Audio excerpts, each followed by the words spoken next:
We want our country back. We believe the best people to govern Britain are the British people themselves. And I'm urging you, on May the 22nd, join our People's Army and cause an earthquake in British politics.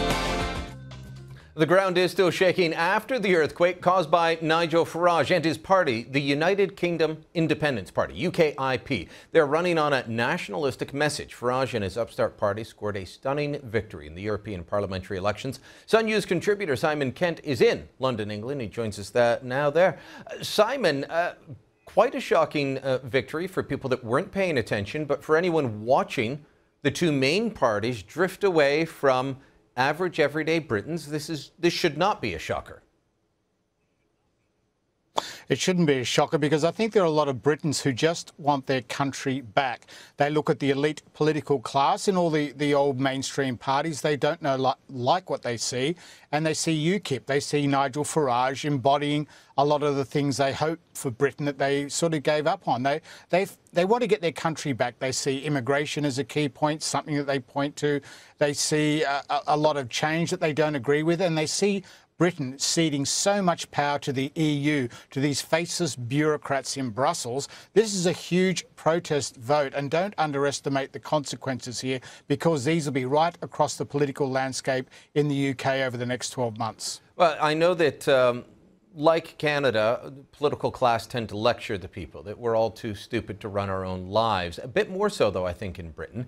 And Nigel Farage isn't like that. He's constantly seen, we keep showing pictures of him with a beer in his hand. He shot his ads in a pub. He's regularly seen smoking. He's just an average bloke out there saying, he's not average, but he just appears to be an average bloke who's saying, look, I get what's bothering you and I'm going to do it too.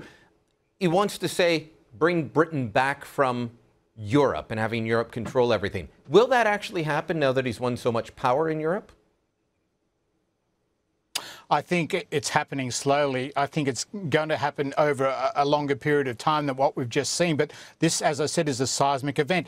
Nigel Farage portrays himself as every man. He's the bloke in the pub with a pint of lager and a cigarette in the other hand, and he's talking to people. He sees himself as outside the political sphere. But let's not fool ourselves. He has a plan. He has an agenda. He's very much in the political sphere. But when he talks, it doesn't sound like he's swallowed a book of sound bites. He comes across as somewhat more authentic than the current Prime Minister, Mr Cameron, or some of the other major political players. He seems to be authentic, and he taps a real nerve for people. He taps the nerve of they want to be represented by someone like them. They want to feel that they can relate to someone who's not a pre-manufactured politician or a member of the elite ruling class. Basically, Farage says, talk to me and I'll listen. The ruling political parties, and you look at Mr Cameron, the current Prime Minister, tries to get that across, but he doesn't succeed. Farage has a really important message for politicians all around the world, including Canada. He's basically saying, you ignore the electorate at your peril. Let's talk about Europe, though, which is the big issue in the European parliamentary elections. Sure, they don't draw as much attention, they don't draw as many voters as a national election in Britain. But polls consistently show that Britons don't want full integration with Europe. They don't mind some, but they don't want to be run by bureaucrats in Brussels. David Cameron and the Conservatives, they promised a referendum on that. It didn't happen. You've got the Labour Party, which has become full-on embrace of Europe and the European Union. Those guys have been set aside. UKIP took 27% of the vote to Labour's 25% and the Conservatives 23%. This is a real issue with people saying, you said, give us our country back. Sometimes it just means running the country yourselves instead of bureaucrats.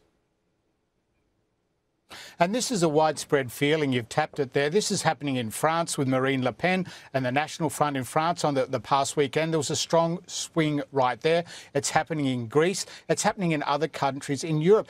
A lot of voters and citizens say, give us our country back. We're sick of Europe and these faceless bureaucrats putting another layer of government over the top of us. Leave us alone. Give us our votes back. Give give us our country back and give us back the things that we love about our countries. They feel voiceless, and this is a protest vote. And you see it across Europe, and Nigel Farage is just the manifestation of a lot of angry voters who feel cut out. There are very strong lessons here for politicians all around the world. And I think Farage is coming right up the middle, through the mushy middle, through the left, and he's even going to challenge Mr Cameron and the Conservatives on the right, because he's nibbling away at their core vote and their core constitution. He portrays an angry people, an angry sector of society who are tired of being patronised, who are tired of being spoken down to, and feel left out of the political process. And boy, when they speak, people are starting to listen like politicians are right now. And your friend Janet Daly at the Daily Telegraph pointing out that it's not just a swing to right-wing, it's a swing against establishment, because in Spain and Greece, the right was part of the establishment that said, let's fully embrace Europe, let's cede our national powers to the folks in Brussels. They went to the left. They went to the left because those were the people willing to say, we'll stand up for you. All right. Simon, great talking. We'll chat again soon.